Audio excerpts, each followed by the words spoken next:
Gary Jaffarian from Jaffarian Group, a fourth generation auto dealership, I would say. Yes. Tell us a little bit about the group, Gary, and welcome, by the way. Well, thank you very much, and thanks for having me. And it's always great to share our the culture and history of our company and our success, and through the ups and downs over the 75 years.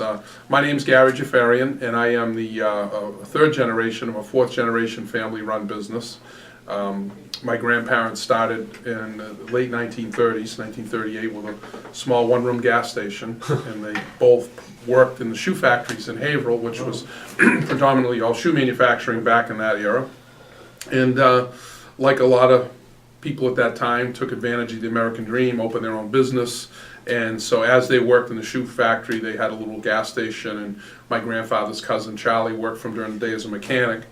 So anyhow, and then my dad grew up in it through school and worked after school, and they went from gas stations and tires and full service to eventually taking on Hudson, which was an automobile line back then.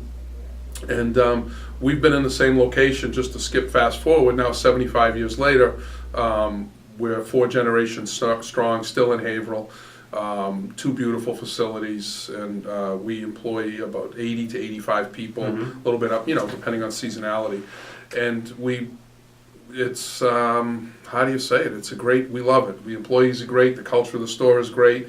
And I spoke yesterday, a woman that worked for my grandfather. She now lives in upstate New York, and she called and needed some advice on what to do with her 140,000 mile Camry. And she said, it's so great to see you guys doing so well. And I said to her, Claire, really, it's simple. We operate by the same rules and standards, and the culture of the store is the same as it was when my grandmother and grandfather started. And we're a hands-on family business, and that's what we bring to the table. It's a lot of fun, and as my family went up through the years, I guess I can take you through the history a little bit of it. Please. My dad wanted to, in 1958, he was 30 years old, I was 2 years old, and he went to the library, Haverhill Public Library, got a book on foreign cars.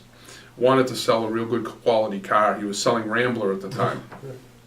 And he read up on this Volvo, Swedish car, great car, safe, sounded pretty good, so he contacted Volvo Cars of North America and became a Volvo dealer in 1958 at 30 years old. And at that time, he was still doing all the repairs. He would sell a part and sell a car. So if you came in to purchase a Volvo, they'd go out and get Dad. He'd be under a car working on something and come out and sell you a car and go back to his work. And then as we grew in 1962, Toyota came in with the Toyota Land Cruiser with an American Toyota exec and a Japanese executive. And